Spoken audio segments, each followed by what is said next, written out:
السلام علیکم، ڈیبیٹ میں خوش آمدید۔ میں ہوں علی فرقان۔ ناظرین، پاکستان اس وقت ایسے مرحلے سے گزر رہا ہے جہاں بیک وقت بہت سے سوالات کھڑے ہیں۔ کشمیر انتخابات کی طرف جا رہا ہے، لیکن وہاں کا ماحول غیر یقینی کا شکار ہے۔ ملک میں معاشی استحکام کی بات کی جا رہی ہے، لیکن عام آدمی اب بھی مہنگائی کے بوجھ تلے دبا ہوا ہے۔ حکومت خارجہ محاذ پر کامیابیوں کی بات کرتی ہے، لیکن سوال یہ ہے کہ ان کامیابیوں کا ثمر عام آدمی تک کب اور کیسے پہنچے گا۔ افغانستان میں سیکیورٹی کے چیلنجز اب بھی درپیش ہیں، جبکہ قومی سیاست میں مذاکرات، سیاسی استحکام اور پاکستان تحریک انصاف کے مسائل اب بھی حل طلب ہے۔ دوسری جانب کراچی، جو پاکستان کی شہرگ ہے معاشی لحاظ سے، آج بھی بنیادی مسائل، گورننس اور شہری قیادت کے سوالات سے دوچار ہے۔ اور ایک اہم بحث، کیا پاکستان میں نظریاتی سیاست دوبارہ سے بحال ہو سکتی ہے؟ کیا قومی سیاست میں مذہبی جماعتوں کا کردار دوبارہ سے واپس آئے گا؟ اور کیا پاکستان دوبارہ سے احتجاجی سیاست کی طرف بڑھ رہا ہے؟ انہی اہم موضوعات پر بات کرنے کے لیے ہمارے ساتھ موجود ہیں امیر جماعت اسلامی پاکستان جناب حافظ نعیم الرحمان صاحب۔ حافظ نعیم الرحمان صاحب، بہت شکریہ آپ کا نیوز ون کو وقت دینے کا۔ شکریہ جزاک اللہ۔ آپ نے دوبارہ سے احتجاج کی کال دے رکھی ہوئی ہے، اب کی بار کیا مطالبات ہیں اور کیا عزائم ہیں؟ بس مطالبات تو بہت سیدھے سیدھے ہیں کہ پیٹرول کی پرائس کو اور نیچے ہونا چاہیے، مطلب تو 200 کی رینج میں آنا چاہیے اس کو، اس لیے کہ عالمی مارکیٹ میں تو اب 28 فروری سے بھی پہلے والی پوزیشن پہ چلی گئی ہیں قیمتیں۔ مسئلہ یہ ہے کہ پیٹرولیم پرائسز سے زیادہ جو ایشو ہے وہ ٹیکسوں کا ہے، اور گورنمنٹ چاہتی ہے کہ اپنے سارے اہداف انڈائریکٹ ٹیکسز سے وصول کرے۔ اب ایک لیوی ہے، پیٹرولیم ڈیولپمنٹ لیوی، وہ انہوں نے نافذ کی ہوئی ہے، جو انتہائی ناجائز ہے۔ اب تک اس لیوی میں انہوں نے تقریباً 8 سے 8.5 ہزار ارب روپے، 8 ٹریلین روپیز سے زیادہ جمع کر لیے ہیں جب سے یہ لیوی نافذ ہے، اور ہر حکومت شامل رہی ہے اس میں۔ لیکن پیٹرولیم ڈیولپمنٹ کے لیے، ریفائنریز کے لیے اس میں سے کیا کیا گیا ہے؟ یعنی 8 ٹریلین روپیز کا تو مطلب ہے کہ ریفائنریز اتنی اپ گریڈ ہو جانی چاہیے تھی کہ ہمارا جو امپورٹ بل ہے وہ سال میں اس میں ہمیں 5-7 بلین ڈالر کا فائدہ ہو جانا تھا، لیکن انہوں نے اس پہ پیسے ہی نہیں لگائے، اور اپنے جو ایف بی آر کی نااہلی ہے اس کو چھپانے کے لیے یہ لیوی ڈائریکٹ وصول کر لیتے ہیں۔ ہمارا مطالبہ یہ ہے، ہم نے کیس بھی کیا ہے، انفارچونیٹلی آئینی عدالت میں آگے نہیں بڑھ پا رہا وہ، ورنہ تو یہ لیوی جسٹیفائیڈ ہی نہیں ہے کہ لوگوں، اور اس لیوی کے ذریعے پیسے وصول کس سے کرتے ہیں؟ اس سے کرتے ہیں جو موٹر سائیکل چلاتا ہے، جو گاڑی چلاتا ہے مڈل کلاس آدمی، جو پبلک ٹرانسپورٹ میں سفر کرتا ہے، یعنی جو میکسیمم جو رینج میں آتے ہیں یہی لوگ آتے ہیں۔ گویا جو ٹیکسیبل ہی نہیں ہے، جو طالب علم ہے، میں جس پروگرام میں طالب علموں کے جاتا ہوں، جہاں نوجوانوں سے انٹریکشن ہوتا ہے، ان سے پوچھتا ہوں کتنے لوگ ہیں جو بائک چلاتے ہیں، تقریباً 90% لوگ ہاتھ کھڑا کر دیتے ہیں کہ ہم بائک چلاتے ہیں۔ ظاہر ہے تو وہ ٹیکسیبل آمدنی نہیں ہے ان کی۔ جب ان کی آمدنی ٹیکسیبل نہیں ہے تو آپ ان سے ہر لیٹر کے اوپر 100-150 روپے ٹیکس کیسے وصول کر سکتے ہیں؟ لیکن گورنمنٹ یہ ٹیکس وصول کر رہی ہے۔ تو ہماری ڈیمانڈ یہی ہے کہ پیٹرولیم پرائسز کو نیچے جانا چاہیے، اور صورت میں اس سے اسٹیبلٹی آئے گی۔ دوسری بات یہ ہے کہ ہم یہ سمجھتے ہیں کہ یہ جو آئی پی پیز والا سلسلہ تھا، آپ نے دیکھا تھا، ہم نے احتجاج بھی کیا تھا، انہوں نے ایگریمنٹ بھی کیا تھا ہم سے، کچھ پیش رفت ہوئی بھی تھی، میں مانتا ہوں اس بات کو، اس سے 7-8 روپے بجلی کے بلوں میں فرق بھی پڑا تھا، لیکن انہوں نے اس کو وہیں روک دیا ہے۔ تو اس کا تو مطلب یہ ہے کہ جب تک آپ دھرنے نہیں دیں گے، احتجاج نہیں کریں گے، تب تک آپ کوئی ملکی مفاد میں کام ہی نہیں کریں گے۔ تو ٹھیک ہے، پھر یہی صحیح، پھر ہم شروع کرتے ہیں۔ اب آپ وہیں سے شروع کریں گے جہاں آپ کا احتجاج جو ہے گزشتہ ختم ہوا تھا، آئی پی پیز، بجلی اور پیٹرول کی قیمتیں؟ دیکھیں، احتجاج تو ہمارا اس دوران بھی بالکل جاری رہا ہے نا، اور یہ وہ پریشر ہی ہے جس کی وجہ سے یہ ہر جمعے کو کم از کم اتنا کنسیڈر کرتے ہیں، اور کچھ نہ کچھ یہ انہوں نے پچھلے دنوں کم کیا ہے۔ اگر یہ پریشر جماعت اسلامی کا نہ ہوتا اور پبلک ہمارے ساتھ نہ نکل رہی ہوتی پورے ملک میں، تو یہ بھی نہ کرتے۔ لیکن بہرحال میں اس کو، یہ کوئی کریڈٹ لینے والی بات نہیں، یہ قومی مسئلہ ہے، سب کا مسئلہ ہے، اور ہم یہ سمجھتے ہیں کہ اب پرزور احتجاج کی بھی ضرورت ہے، اور ہم اس سے مشورہ کر رہے ہیں کہ اب وہ کون سی نوعیت کا ہم احتجاج کر رہے ہیں جس سے یہ پبلک کے مفاد میں کچھ تو کریں نا کم از کم۔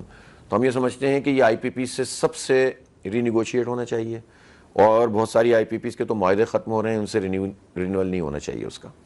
اس سے ہمیں بہت بچت ہوگی۔ اس وقت بھی، پچھلے سال بھی 1800 ارب روپے سے زیادہ کیپیسٹی پیمنٹ کے دیے ہم نے، یعنی جو بجلی بنی نہیں ہے اس کے دیے ہیں۔ مہنگی بجلی کے نتیجے میں لوگ سولر پہ شفٹ ہو رہے ہیں، جب سولر پہ شفٹ ہو رہے ہیں تو اس کی بھی تکلیف ہو رہی ہے گورنمنٹ کو، اور ظاہر سی بات ہے جب سولر پہ شفٹ ہو رہے ہیں تو بجلی کنزیوم نہیں ہو رہی، جب بجلی کنزیوم نہیں ہو رہی تو اس کی کیپیسٹی پیمنٹ بھی ادا کرنی پڑ رہی ہے۔ تو یہ گورنمنٹ کی پالیسی ہے جس کے نتیجے میں اس نے ایک ایسے ویشس سائیکل میں ڈال دیا ہے کہ ہم پھنس کر رہ گئے۔ اب جس نے اپنی انویسٹمنٹ کی ہوئی ہے سولر میں، اب آپ سے کہتے ہیں کہ نہیں صاحب ہمیں آپ کا یہ سولر بھی پسند نہیں ہے، ہم دھوپ پہ بھی ٹیکس لگائیں گے. تو یہ جو بدترین سچویشن ہے، نااہلی ہے نا، یہ تو کرپشن بھی ہے، نااہلی بھی. آپ نے انہی مطالبات کو لے کے پچھلی دفعہ احتجاج کیا تھا، تو اس کے جب پوری طرح نتائج نہیں آپ حاصل کر سکے تو اب کی بار کیا ایسا نیا کریں گے کہ آپ کے مطالبات جو ہیں نہیں مانے تو گئے. یعنی دیکھیں نا، احتجاج کے نتیجے میں یہ تو فائدہ ہوا کہ آئی پی پی تو کسی کو اس کو پتہ بھی نہیں تھا کہ ہوتا کیا ہے اور کس کو ہماری قوم کے پیسے جا رہے ہیں، ہمارے ٹیکسوں کے پیسے. تو ایک تو اس سے بہت بڑے پیمانے پر اویئرنیس ہوئی. پھر گورنمنٹ ایک معاہدے میں ہمارے ساتھ آئی، پھر ہم نے اس کا فالو اپ کیا. ہم نے اس کے بعد، یعنی ہم نے دھرنا ختم ہونے کے بعد چھوڑا نہیں تھا، آپ کو یاد ہے ہم نے اسٹرائک بھی کی تھی. پھر اس کے بعد انہوں نے 18-19 آئی پی پی سے رینیگوشیٹ بھی کیا. خود بتاتی ہے گورنمنٹ کہ ہمیں اتنے 100 ارب روپے کا فائدہ ہو گیا، اتنے 100 ارب روپے کا فائدہ ہو گیا، بجلی کے بل کم بھی ہوئے. تو یہ سب چیزیں، حرکت میں تو برکت ہے. اب ہم نے دیکھا کہ چلیں کر کے دیکھیں، جب نہیں کر رہے تو دوبارہ احتجاج کریں گے. ہم کوئی بندوق لے کے تو نہیں جاتے. حکومت تو کہتی ہے کہ ہماری ریٹنگز بہت بہتر ہیں، اشاریے جو ہے وہ سب مثبت ہیں، آئی ایم ایف بھی خوش ہے ان سے، ورلڈ بینک بھی خوش ہے، ریٹنگ ایجنسیز بھی خوش ہیں، آپ پھر بھی ان پہ اگر اعتراض کر رہے ہیں؟ آئی ایم ایف خوش ہے، اور حقیقت میں آئی ایم ایف خوشی رہتا ہے جب حالات بدترین ہوں ہمارے، اس لیے کہ آئی ایم ایف کا ایجنڈا تو یہ ایک ہوتا ہے ظاہری ایجنڈا، جس میں آپ کو کچھ میجرز دیتے ہیں کہ اچھے اچھے کام کر لیں، یہ کام نہ کریں.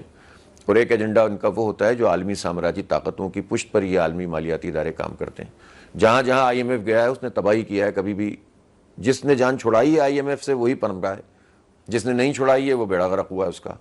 اور آئی ایم ایف کے کہنے پر جو کچھ بھی یہ لوگ کر رہے ہوتے ہیں، اب یہ لیوی جو ہے یہ آئی ایم ایف کے کہنے پہ لگا رہے ہیں. کوئی دنیا میں پوچھنے والا ہے کہ یہ جو لیوی ہوتی ہے یہ روٹین کا ٹیکس نہیں ہوتا ہے، یہ کسی پرپس کی وجہ سے ہوتی ہے. وہ تو بتایا جاتا ہے کہ سیلاب کے لیے جو لیوی لگی تھی وہ بھی شاید ابھی تک قائم ہے. پیٹرول قائم نہیں ہے، بڑھا دی ہے انہوں نے، 2.5 روپے سے 5 روپے کر دی ہے. اب وہ اس میں بھی تقریباً اب 800-900 ارب روپے، اس سے بھی زیادہ بلکہ جمع کر چکے ہیں یہ. تو اس میں انہوں نے کیا کیا ہے کلائمیٹ کے لیے، اس کو چینج کرنے کے لیے کیا کیا ہے انہوں نے؟ کون سے جو ہے وہ ایسے کام کیے ہیں جس کے ان کا ابھی تک کا موسمیاتی سسٹم اپ گریڈ نہیں ہوا. سب حکومت کہتی ہے کہ ہمیں عوام ٹیکس دیتی نہیں ہے، محصولات ہوں گے نہیں، تو اگر پیٹرولیم لیوی جو کہ بڑا ذریعہ ہے حکومتی اخراجات، عوام اگر ٹیکس نہیں دیتے ہیں تو سسٹم بنانا کس کی ذمہ داری ہے؟ عوام تو ٹیکس دے رہے ہیں. میں نے کہا نا، وہ لوگ ٹیکس دے رہے ہیں جن کی آمدنی ٹیکسیبل نہیں ہے. بجلی کے بل میں ٹیکس لگ کر آتا ہے، عوام دیتے ہیں. دال پہ ٹیکس دیتے ہیں، چاول پہ دیتے ہیں، ہم جو ہیں وہ صابن پہ دیتے ہیں، کھانے پینے کی چیزوں پہ دیتے ہیں، کپڑوں پہ دیتے ہیں. ہم پیٹرول کی لیوی پہ دے رہے ہیں، ہم گیس میں دے رہے ہیں، ہم بجلی میں دے رہے ہیں، موبائل کے کارڈ میں دے رہے ہیں. تو عوام تو ٹیکس دے رہے ہیں، خواص نہیں دیتے. بڑے جاگیردار جو تمام پارٹیوں کا ایک لازمی حصہ ہوتے ہیں، جاگیردار.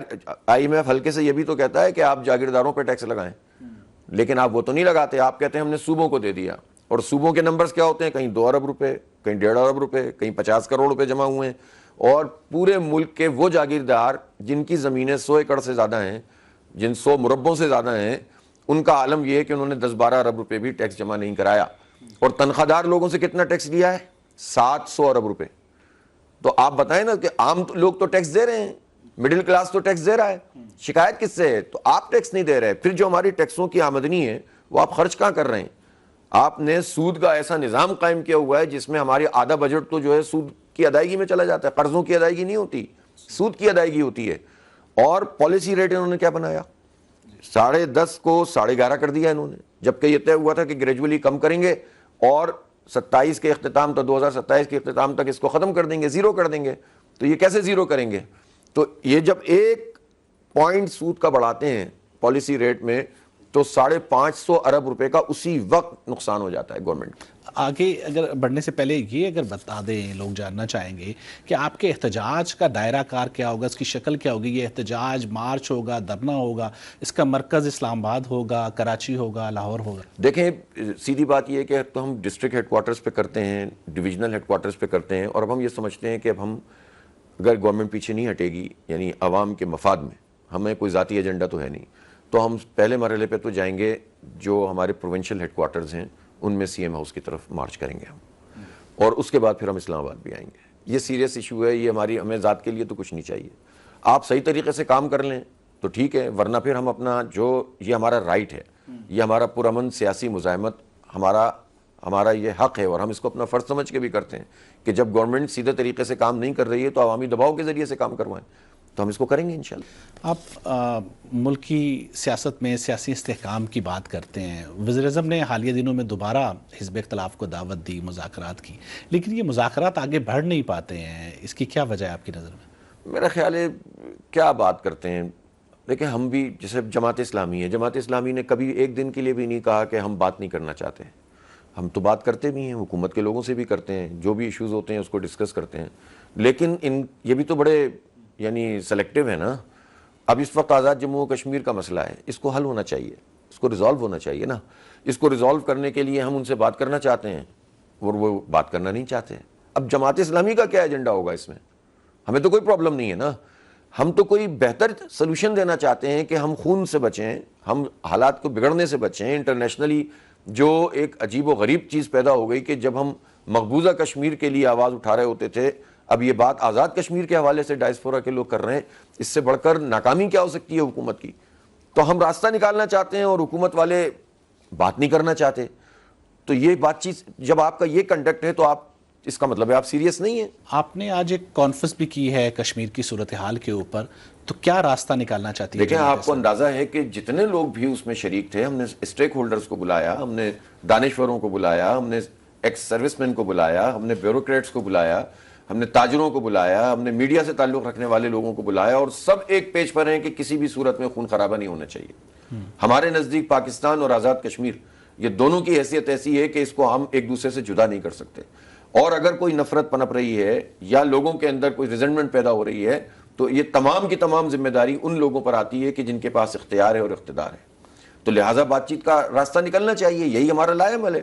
اور ہم تو ابھی آنے والے چند دنوں میں ایک ایسی مشاورت قومی کرنے جا رہے ہیں، اس میں تمام پولیٹیکل پارٹیز کو انوائٹ کر رہے ہیں کہ جس کے بعد پھر اگر حکومت نے بات چیت سے مسئلہ حل نہیں کیا تو ہم پھر ایک پبلک پریشر بھی ڈیولپ کرنا شروع کریں گے، تاکہ یہ خدا کے لیے اس مسئلے کو حل کریں۔ یہ کوئی معمولی بات نہیں ہے، یہ مسئلہ تو ہماری پوری کشمیر کی پالیسی کو خراب کر رہا ہے، کہ یہ جو موجودہ ہمارے صورتحال ہے موقف کو آزاد خراب کر رہا کشمیر کی، یہ تحریک آزادی کو بھی متاثر کر رہی ہے، ہے؟ یقیناً کر رہی ہے۔ دیکھیں آج سے پہلے تک 78 سال میں انڈیا بیک فٹ پہ تھا، جتنی بھی باتیں کرتا تھا مودی یا اس سے پہلے کے حکمران، لیکن پوری دنیا میں اس پر بات ہوتی تھی کہ بھئی آپ اقوام متحدہ کی قراردادوں کے مطابق پلیبیسائٹ کیوں نہیں کراتے، آپ لاکھوں انسانوں کو قتل کرتے ہیں، وہاں لاک ڈاؤن کرتے ہیں، آپ یہ کرتے ہیں، آپ وہ کرتے ہیں، اور پوری دنیا میں ان کو ڈیفینسو پہ تھے۔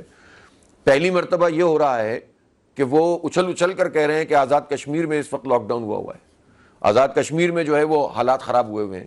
تو اس سے بڑھ کر ہمارے لیے اور کیا تکلیف کی؟ اب ہم صرف یہ کہہ دیں کہ جناب انڈیا اس میں شامل ہے، تو بھائی آپ موقع تو آپ فراہم کر رہے ہیں نا، آپ حالات کو کیوں نہیں اس طرح کا بناتے کہ جس کے نتیجے میں انڈیا کو موقع نہ مل سکے؟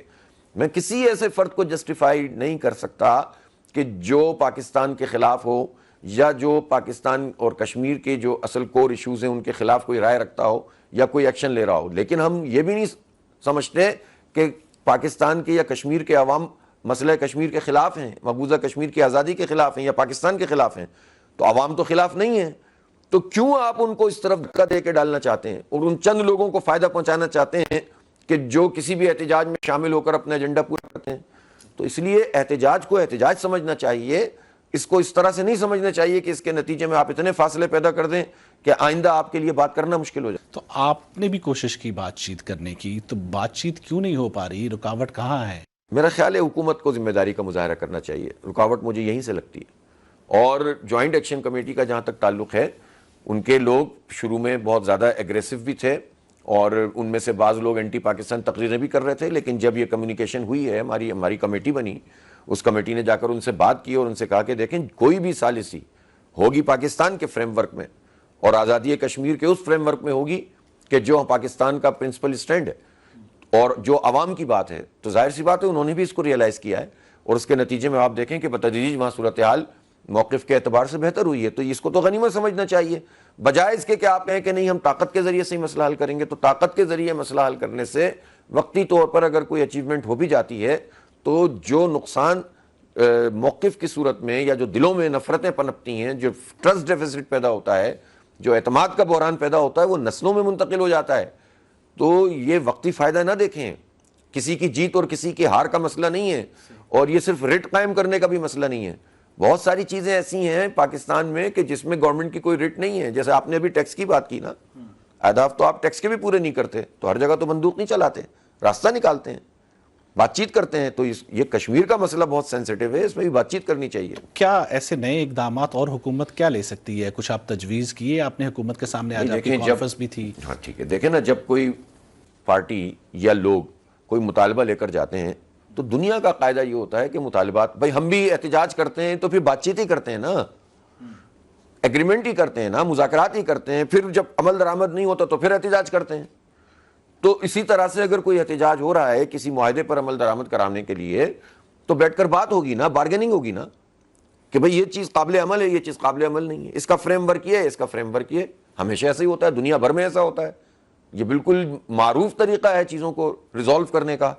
تو ایسا کیا مسئلہ ہے؟ ہاں کچھ ایسے مطالبات ہو سکتے ہیں حکومت کے نزدیک کہ بھئی اس پہ تو ہم بالکل بات نہیں کر سکتے, تو چلو اس کو ذرا پہلے ادھر رکھ دو, پہلے ان پہ بات کر لو جس پہ بات ہو سکتی ہے, اور جو چیزیں ریزالو ہوتی جائیں وہ ہوتی جائیں. درمیان میں ہم لوگ موجود ہیں, ہم انشاءاللہ اس کو نہیں بگڑنے دیں گے. اللہ نے چاہا تو ہم منوا لیں گے, جوائنٹ ایکشن کمیٹی سے بھی منوا لیں گے اور گورنمنٹ سے بھی منوا لیں گے, لیکن نیت صاف ہونی چاہیے.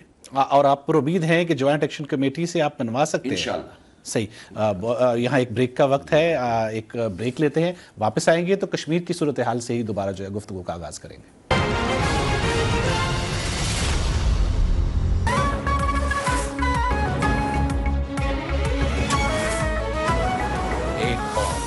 ایک آواز, نیوز ون.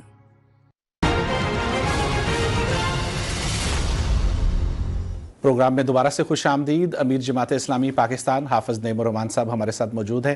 حافظ صاحب, کشمیر کی صورتحال پہ بات ہو رہی تھی. جماعت اسلامی کا بڑا اہم نقطہ رہا ہے, بنیادی نقطہ کشمیر, لیکن وہاں کی جو سیاست ہے اس میں اتنا زیادہ کردار کیوں نہیں رہا جماعت کا؟ میں پارلیمانی سیاست کی بات کر رہا ہوں, کیونکہ الیکشن شیڈیول جو ہے وہ کشمیر کا آ چکا ہے. ایک تو یہ ہے کہ اب پارلیمانی سیاست آزاد جموں کشمیر اور گلگت بلتستان کی رہ کیا گئی ہے, اور آپ مجھے بتائیں کہ کون سی پارٹی ہے وہاں پر جو پاپولر ہے؟ پارٹی تو پاپولر نہیں ہوتی نا, برادریوں کی بنیاد پر, جتھوں کی بنیاد پر کچھ الیکٹیبلز ہوتے ہیں جو ایک پارٹی سے. ایک صاحب ابھی ایک پارٹی میں داخل ہوئے ہیں, وہ 5ویں پارٹی ہے ان کی ماشاءاللہ. اس سے پہلے سیاست میں بھی کوئی 3-4 سال پہلے ہی آئے ہیں. 3 سال کی, دیکھیں ان کی کتنی زبردست ان کی ریڈنگ ہے, اور انہوں نے پاکستان کے سسٹم کو کتنا اچھا سمجھا ہے کہ 3 سال میں 5 پارٹیاں. پہلے لوگ 30 سال میں 5 پارٹیاں بدلتے تھے, اور اب انہوں نے 3 سال میں یہ کام کر دیا.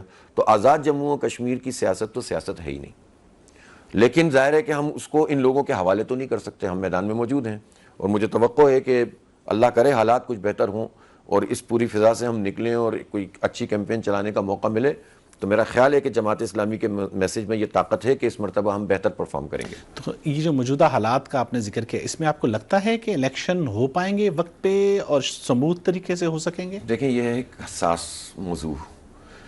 الیکشن تو ہونے چاہیے ان حالات میں کہ جس میں سب کو اس بات کا موقع ملے کہ وہ عوام میں جائیں اور اپنی بات کنوے کریں اور لوگ اپنی مرضی سے ووٹ کاسٹ کریں. پرابلم یہ ہے کہ اس وقت تو صورتحال ایسی نہیں ہے, لیکن ہم یہ بھی نہیں کہہ سکتے کہ الیکشن نہ کروائیں. جب آپ یہ کہتے ہیں کہ الیکشن نہ کروائیں تو اس کے نتیجے میں تو پھر آگے کوئی منزل ہی نظر نہیں آتی. الیکشن تو ہر حال میں ہونا چاہیے, لیکن اس الیکشن کو اچھے حالات میں کرانے کی رسپانسبلٹی کس کے پاس ہے؟ الیکشن کمیشن کے پاس ہے یا حکومت کے پاس ہے؟ تو یہ حکومت کی ذمہ داری ہے نا کہ الیکشن تو کرانا ہے, لیکن اس کو صحیح ماحول میں کراؤ. تو اس لیے آپ یہ نہیں کہہ سکتے کہ الیکشن نہیں ہونا چاہیے, لیکن آپ یہ بھی نہیں کہہ سکتے کہ حالات بھی ایسے کیسے رہنے چاہیے. اسی لیے تو میں کہہ رہا ہوں کہ اس کو ریزالو کریں جلد از جلد. یہ مسئلہ اگر ریزالو ہو جاتا ہے اور یہ احتجاج بھی کال آف ہوتا ہے اور مطالبات بھی لوگوں کے مانے جاتے ہیں اور پیش رفت ہوتی ہے, تو پھر تو بیٹھ کر آرام سے طے ہو سکتا ہے کہ بھئی 1 تاریخ کے بجائے دوسری تاریخ طے کر لی جائے. یہ تو اتنا بڑا مسئلہ نہیں ہوتا, یہ تو آگے پیچھے کیا جا سکتا ہے. لیکن یہ کہنا کہ الیکشن نہیں ہو سکتا تو کب تک نہیں ہو سکتا؟ تو یہ تو پھر کبھی بھی نہیں ہو سکتا. اس لیے الیکشن بھی ہونا چاہیے اور حتی الامکان وقت پر ہونا چاہیے, لیکن حالات بھی ٹھیک ہونے چاہیے, ورنہ اس الیکشن کا فائدہ کیا ہے؟ اب جو ایک عام بات ہے وہ یہ ہے کہ الیکشن کرا دیا جائے اور اپنی مرضی کے نتائج نکال لیے جائیں, تو پھر یہ الیکشن کیا ہوا؟ تو فراڈ ہوا. تو کب تک آپ یہ کریں گے؟ انہی چیزوں سے تو عوام میں غصہ پیدا ہوتا ہے, نوجوانوں میں غصہ پیدا ہوتا ہے کہ نہ کسی الیکشن کی اہمیت ہے, نہ کسی پارٹی کی اہمیت ہے, نہ ہماری رائے کی اہمیت ہے. آپ جو چاہیں کر لیں, جس طرح کا چاہیں نکال دیں نتیجہ. تو پھر اس سے وہ غصہ پیدا ہوتا ہے کہ جو غصہ پھر بعض اوقات صحیح اور بعض اوقات غلط استعمال ہو جاتا ہے. اس وقت جو بنیادی نقطہ ہے جس کے اوپر اختلاف ہے وہ تو مہاجرین کی 12 نشستیں ہیں. تو جماعت یہ کہتی ہے کہ وہ مہاجرین کی نمائندگی چاہتی ہے, لیکن 12 نشستوں کے اوپر کیا آپ سمجھتے ہیں؟ میرا خیال ہے کہ بنیادی بات یہ ہے کہ مہاجرین کی نمائندگی ہونی چاہیے. میرا خیال ہے کہ جوائنٹ ایکشن کمیٹی بھی جب بات چیت ہوگی تبادلہ خیال ہوگا, اور ہم سمجھتے ہیں کہ اس بات سے تو وہ بھی انکار نہیں کر سکتے کہ کیسے ممکن ہے کہ جنہوں نے اپنا خون دیا ہے، جنہوں نے گھر بار چھوڑے ہیں، جن کی نسلوں کی نسلیں جو ہیں وہ تباہ ہو گئیں اس جد و جہد کے نتیجے میں، جنہوں نے لاکھوں کی تعداد میں ہے نا ایسے لوگ جو شہید ہوئے ہیں، اور ان کے خاندان اگر یہاں موجود ہیں تو ہم ان کو نمائندگی ہی نہ دیں اس دستور ساز اسمبلی یا قانون ساز اسمبلی میں کہ جو کہ بنیادی اہمیت رکھتی ہے، تو وہ نمائندگی تو آپ کو دینی پڑے گی۔ ہاں، اس نمائندگی کا جو استعمال گورنمنٹ کرتی ہے، پاکستان کی گورنمنٹ کرتی ہے، وہ ظاہر نہیں ہونا چاہیے۔ اچھا، اگر یہ 12 سیٹوں کا یہ مسئلہ ہے تو 33 سیٹوں کا کیا مسئلہ ہے؟ مجھے آپ بتائیے نا کہ ایک رات میں اپوزیشن ختم ہو گئی اور ایک صاحب کے اوپر پوری کی پوری اسمبلی متفق ہو گئی، تو آپ کے خیال میں کل ہم یہ مطالبہ لے کے اٹھیں کہ 33 سیٹیں بھی ختم کر دو؟ تو یہ تو نہیں ہوگا نا۔ آپ کنڈکٹ کو ٹھیک کرو، آپ نمائندگی ختم نہیں کر سکتے، آپ کنڈکٹ کو ٹھیک کر سکتے ہیں۔ تو یہ بات ایسی ہے جو ہر معقول آدمی سمجھے گا، چاہے وہ جوائنٹ ایکشن کمیٹی کے لوگ ہوں، چاہے حکومت کے لوگ ہوں۔ تو اس لیے یہی تو میں کہہ رہا ہوں کہ ہمیں کام کرنے دیجئے اور ہمیں اس رول کو ادا کرنے دیجئے، اس سے فائدہ ہوگا، کوئی نقصان نہیں ہوگا، حکومت کو بھی فائدہ ہی ہو جائے گا کہ اگر امن قائم ہوتا ہے تو۔ لیکن یہ پتہ نہیں کس چکر میں اور کیا اہداف حاصل کرنا چاہتے ہیں، ان جو بھی اہداف یہ حاصل کر لیں گے اس کا فائدہ دشمن کو ہوگا۔ صحیح۔ کچھ کراچی کی اگر آپ سے بات کر لی جائے، یہ کہا جاتا ہے کہ جب تک آپ تھے امیر کراچی کے تو کراچی کے جو مسائل ہیں ان کے اوپر کچھ نہ کچھ بات چیت، کچھ آواز جو ہے وہ اٹھتی رہتی تھی۔ اب یہ کراچی کے لوگوں کا کہنا ہے کہ اب وہ بھی تھوڑی سی کم پڑ گئی ہے۔ یہ کراچی کے کون سے لوگ آپ سے یہ بات کہہ رہے ہیں؟ میں تو خیر جب جاتا ہوں تو تب بھی بات ہوتی ہے، لیکن الحمدللہ جو میری ٹیم ہے، جو جماعت اسلامی کی ٹیم ہے، وہ تو انہوں نے تو شاید مجھ سے بھی زیادہ ایکٹیو ہو گئے ہیں وہ لوگ۔ وہ ٹھیک ہے، ایک نیچرل بات ہوتی ہے کہ ایک آدمی اتنے طویل عرصے سے موجود ہوتا ہے، وہ آواز اٹھا رہا ہوتا ہے، وہ بات کر رہا ہوتا ہے، تو لوگ اس کے ساتھ مانوس ہو جاتے ہیں۔ لیکن ہماری جماعت اسلامی کی خوبی یہ ہے کہ یہ صرف شخصیت کے گرد نہیں گھومتی ہے، ہمارا سسٹم ہے ایسا۔ ابھی ہمارے جو اپوزیشن کا رول ادا کرتے ہیں سیف الدین صاحب، اس وقت کراچی کے پاپولر ترین آدمی ہیں اس لحاظ سے۔ جو ہمارے امیر ہیں منیم ظفر صاحب، وہ ان کے بھی امیر ہیں، اور اتنے وہ ایکٹیو ہیں صبح سے لے کر رات تک، جس طرح وہ پبلک میں موجود ہوتے ہیں، تو کوئی کمی نہیں ہے الحمدللہ۔ اور ہم تو موجود ہی ہیں نا، کہ جو مکمل طور پر نہ صرف یہ کہ ان کے ساتھ الائنڈ ہیں، اور بلکہ میں وقتاً فوقتاً جاتا بھی رہتا ہوں۔ تو منیم ظفر صاحب جو اس وقت ہمارے، آپ کو اندازہ نہیں ہے کہ کتنا چارج ہے ان میں آپ کو بالکل یقین سے کہہ سکتا ہوں کہ وہ مجھ سے زیادہ فعال آدمی ہیں اور مجھ سے زیادہ چیزوں کو ایڈریس کرتے ہیں۔ لیکن ایک وقت ہوتا ہے کہ جس میں کسی کو اسٹیبلش ہونے میں ٹائم لگتا ہے۔ تو جماعت اسلامی کی تو خوبی یہ ہے کہ اس میں افراد کا کال نہیں ہوتا، بس مواقع کی ضرورت ہوتی ہے۔ پیپلز پارٹی تو کہتی ہے کہ وہ اگرچہ بے شک 17 سال سے وہاں حکومت میں، وہ کہتے ہیں کہ ہم عوام کی بنیاد پہ آئے ہیں۔ کسی حد تک بات ٹھیک بھی ہے، سندھ میں ان کو ووٹ ملے، اب تو کراچی میں بھی ان کو ووٹ ملنے لگ گئے۔ ہاں، اتنے ووٹ مل گئے کہ وہ جو ہے وہ میتھمیٹکس کا قاعدہ ہی تبدیل ہو گیا۔ وہ بھائی، وہ 3 پارٹیاں الیکشن لڑی تھیں بلدیات میں، جس میں سے وہ تیسرے نمبر پر بہت دور جا کر تھے نمبر آف ووٹس کے اعتبار سے۔ انہوں نے حلقہ بندیوں میں ڈنڈیاں مار مار کے اور اپنی سیٹیں 15,000 والی کر لی تھیں ووٹ والی، اور جو ہم جو جیتے تھے وہ 45,000 والی تھیں۔ تو 1 اور 3 کا ریشو تو ویسے ہی ہو گیا، اس کے باوجود بھی وہ ہار گئے تھے۔ پھر انہوں نے چھیننا شروع کی، پھر انہوں نے ریکاؤنٹنگ میں قبضہ کرنا شروع کی۔ اس اسٹیبلشمنٹ کی پلس ٹیم تھے ماشاءاللہ، ان کو ہر سارے مواقع ملتے چلے گئے، اور انہوں نے الیکشن کمیشن کے ساتھ مل کر نمبرز اپنے بڑھا لیے۔ لیکن ظاہر ہے اس کے باوجود جو نمبرز بنتے تھے اسمبلی کے یا کونسل کے، اس میں وہ پورے نہیں پڑ رہے تھے۔ تو انہوں نے ان کو جے یو آئی نے سپورٹ کیا اور نون لیگ نے سپورٹ کیا۔ اس وقت بھی جے یو آئی، نون لیگ اور پیپلز پارٹی کی مشترکہ میئر ہیں وہ۔ باقی جماعت اسلامی تھی تو جماعت اسلامی نے پی ٹی آئی کے ساتھ بات کی، پھر ہمارے نمبر بڑے زیادہ ہو گئے۔ سب کے باوجود جب ہمارے 192 ہو گئے اور ان کے 173 ہو گئے تو ہم پھر بھی جیت رہے تھے۔ لیکن الحمدللہ میتھمیٹکس تبدیل ہو گیا، ایک نیا جو ہے وہ سائنسدان پیدا ہو گیا، جس کا نام آپ آصف علی زرداری کہیں، یا جس کا نام جو ہے وہ آپ بلاول بھٹو کہیں، یا آپ اس کا نام مرتضیٰ وہاب کہیں۔ اور اس کے نتیجے میں یہ ہوا کہ 32 بندے ہی انہوں نے غائب کر دیے۔ اب انہیں خرید لیا، اب انہیں دھمکا دیا۔ ہم نے تو یہی سمجھا کہ دھمکایا ہے، لیکن بعض لوگ کہتے ہیں کہ خریدا ہے۔ اگر خریدا ہے تو بھی بدترین ہے، دھمکایا ہے تو بھی بدترین ہے، جمہوریت کا قتل ہے۔ اور اس طرح انہوں نے نمبرز اپنے بڑھا لیے۔ تو یہ تو قابض میئر ہے اس وقت جو کچھ بھی ہے وہاں پر۔ اور یہ پیپلز پارٹی آج سے تو نہیں کر رہی۔ 70 کے الیکشن میں پیپلز پارٹی نے کیا کیا تھا؟ جو عوام کے ووٹ لے کر آتی ہے نا، اس وقت تو مغربی اور مشرقی پاکستان دونوں ایک تھے نا۔ زیادہ سیٹیں کہاں تھیں؟ مشرقی پاکستان میں، کم سیٹیں تھیں مغربی پاکستان میں۔ ذوالفقار علی بھٹو صاحب کی پیپلز پارٹی نے مشرقی پاکستان سے ایک کینڈیڈیٹ بھی کھڑا نہیں کیا تھا۔ اس کا کیا مطلب تھا؟ اس کا مطلب یہ تھا کہ وہ یحییٰ خان کے ساتھ مل کر یہ طے کر چکے تھے کہ ہم جو ہے ملک توڑ دیں گے.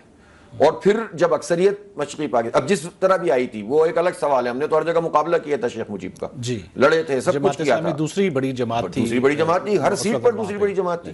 پیپلز پارٹی تو بھاگ گئی تھی, اس کو آئی نہیں, طے کر دیا تھا انہوں نے. اس سب کے باوجود جب نمبرز ان کے ہو گئے زیادہ تو ہم نے کہا بھائی نمبرز کی بنیاد پر فیصلہ ہونا چاہیے.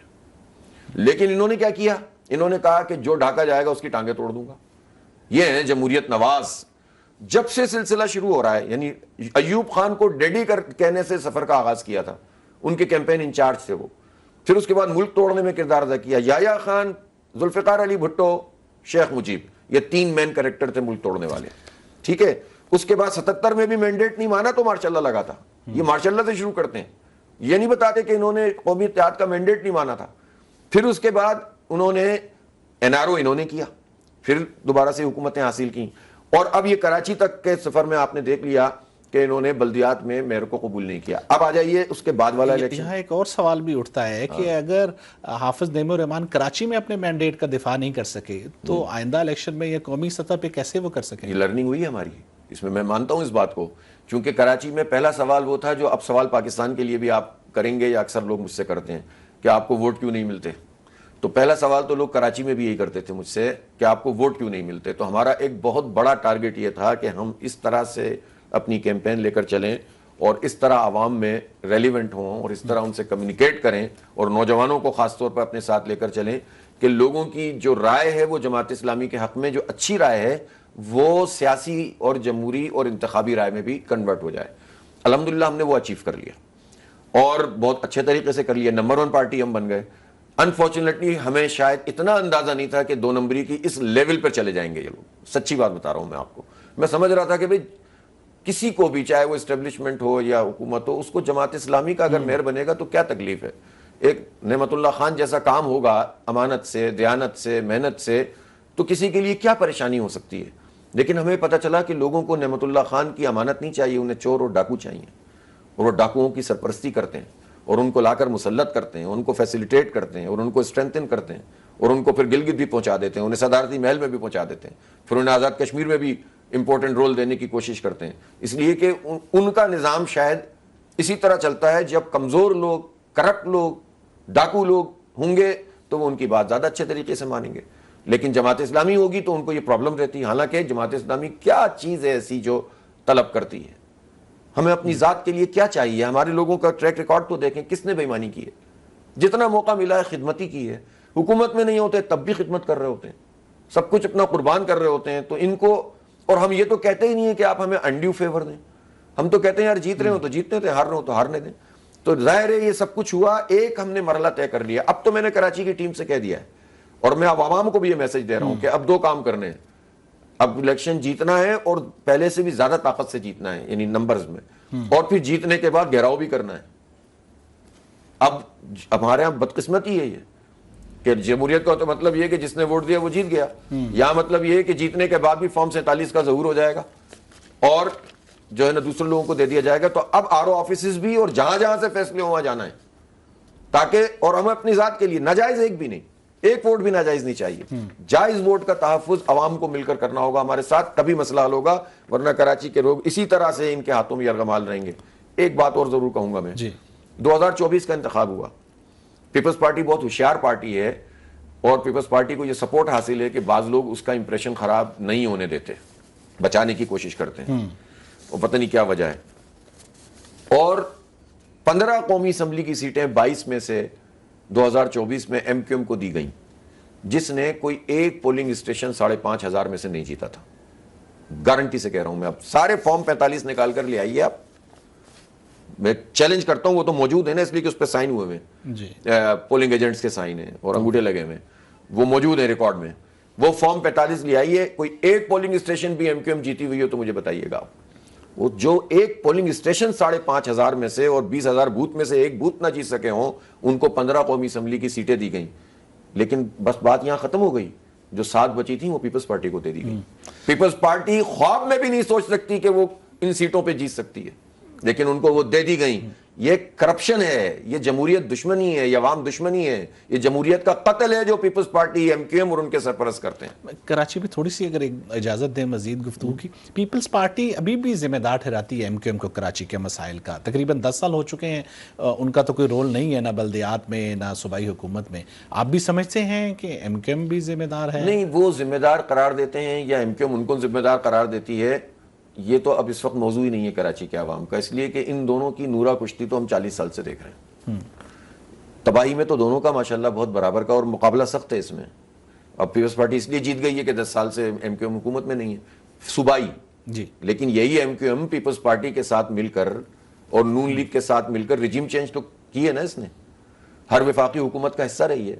اگر صدر صاحب اس وقت صدر ہیں زرداری صاحب, تو کیا ایم کیو ایم کے لوگوں نے بائیکاٹ کیا تھا صدارتی الیکشن کا؟ ووٹ ڈالے تھے نا. ان کے اسپیکر ہیں تو اسپیکر کو ووٹ ڈالا تھا نا. یہ پورا سسٹم جو چل رہا ہے اس وقت, ہائیبریڈ نظام جسے آپ کہتے ہیں یا جو بھی نظام کہتے ہیں, اس میں ایم کیو ایم ایک بہت بڑی شریک ہے. ہر چیز میں ترمیم ان کی مرضی سے ہوتی ہے. چلیں یہ تو اب پیپلز پارٹی ہے, پچھلے والے دور میں تو باجوہ صاحب کی ایکسٹینشن تک میں شریک تھے, اور ماشاءاللہ سبھی شریک تھے. پیپلز پارٹی بھی تھی, نون بھی تھی, پی ٹی آئی بھی تھی, اور یہ بھی تھے ایم کیو ایم والے بھی تھے. تو ایم کیو ایم اور پیپلز پارٹی کی جو بھی لڑائی اس وقت آپ دیکھتے ہیں سندھ اسمبلی میں, وہ نورا کشتی ہے, اور وفاق میں پیپلز پارٹی اور نون لیگ کی آپ جو بھی لڑائی دیکھتے ہیں وہ بھی نورا کشتی ہے. کسی ایک قومی معاملے میں ان میں کوئی اختلاف نہیں ہے. مجھے اختلاف ہے مجھے زیادہ حصہ ملے یا تجھے زیادہ حصہ ملے. مجھے ایک بریک لینی ہے, لیکن آخری یہ سمجھا دیجئے گا, کراچی کا جو مسئلہ ہے یہ انتظامی مسئلہ ہے یا سیاسی مسئلہ زیادہ ہے آپ کی نظر میں؟ دیکھیں, کراچی کا مسئلہ ظاہر ہے کوئی بھی مسئلہ انتظامی مسئلہ سیاسی مسئلے سے الگ تو ہوتا نہیں ہے, ٹھیک ہے, یہ سب چیزیں ایک دوسرے کے ساتھ جڑی ہوئی ہوتی ہیں. کراچی کو چاہیے کہ مقامی جو اس کی حکومت ہے اس کو بااختیار کیا جائے, ٹھیک ہے, فیئر الیکشن کیا جائے اور مقامی حکومت کو بااختیار کیا جائے. جو کراچی کا حق ہے کراچی کو ملے, جو خیبر کا حق ہے خیبر کو ملے, بلوچستان کا بلوچستان کو ملے, شہروں کا حق شہروں کو ملے, دیہاتوں کا حق دیہاتوں کو ملے, تو مسئلہ حل ہو جائے گا. لیکن جب مقامی حکومتوں کے الیکشن ہی نہیں کراتے, اس کے لیے دیکھیں نا, آپ یہ کہتے ہیں نا آپ دھرنا دیتے پھر کیا ہوتا ہے. ابے بھائی دھرنے دیے تھے تو بالآخر صوبے سندھ میں الیکشن ہو گئے, ورنہ تو وہ بھی نہیں کرا رہے تھے. بلدیاتی الیکشن یاد ہے نا آپ کو, کہیں 30 دن کا دھرنا دے رہے تھے ہم, کبھی 3 دن کا دھرنا دے رہے تھے, کبھی ہم کوئی اور احتجاج کر رہے تھے, تب بمشکل پھر 4 مرتبہ انہوں نے کینسل کیا. تو اب تو بلاول بھٹو بھی یہی مطالبہ کر رہے ہیں کہ ہم نے تو کروا دیے ہیں سندھ میں بلدیاتی الیکشن, تو ٹھیک ہے, باقی پاکستان میں کروائیں. سر المیہ تو یہی ہے نا کہ اب بلاول بھٹو بھی اگر یہ کلیم کریں کہ ہم نے جمہوریت قائم کر دی ہے اور دوسرے کیوں نہیں کر رہے, تو اس سے آپ اندازہ کر سکتے ہیں کہ حال کیا چل رہا ہے. تو یعنی جس طریقے سے انہوں نے الیکشن کرائے اور جو نظام ان کا وہاں موجود ہے, جس میں کچرا چننے کا اختیار بھی ٹاؤن کے چیئرمین کو نہیں ہے اور یو سی کے چیئرمین کو نہیں ہے, وہ سارا صوبائی حکومت نے اپنے قبضے میں لیا ہوا ہے. پانی, سیوریج, کچرا, بلڈنگ کنٹرول, بڑی بڑی سڑکیں, نالے صفائی, سب ان کے پاس. تو یہ کون سا بلدیاتی نظام ہے؟ بہتر. ایک بریک کا مجھے کہا جا رہا ہے, ایک بریک لیتے ہیں اور واپس آئیں گے تو حافظ نعیم الرحمان سے گفتگو جاری رکھیں گے. ایک بریک لیجیے.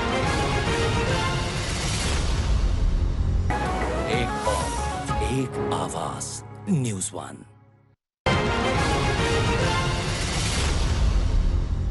پروگرام میں دوبارہ سے خوش آمدید. امیر جماعت اسلامی پاکستان حافظ نعیم الرحمان صاحب ہمارے ساتھ ہیں. حافظ صاحب, جماعت اسلامی ایک نظریاتی جماعت ہے اور اس کی جڑیں بہت پرانی ہیں, بہت خطوں تک مسلم دنیا میں اس کی پھیلی ہوئی ہیں. ہم دیکھ رہے ہیں کہ دنیا میں تو جو ہے وہ بڑھ رہی ہیں اسلامائزیشن کی بنیاد پر جو سیاسی جماعتیں, لیکن پاکستان میں جماعت اسلامی کا کردار محدود ہو رہا ہے.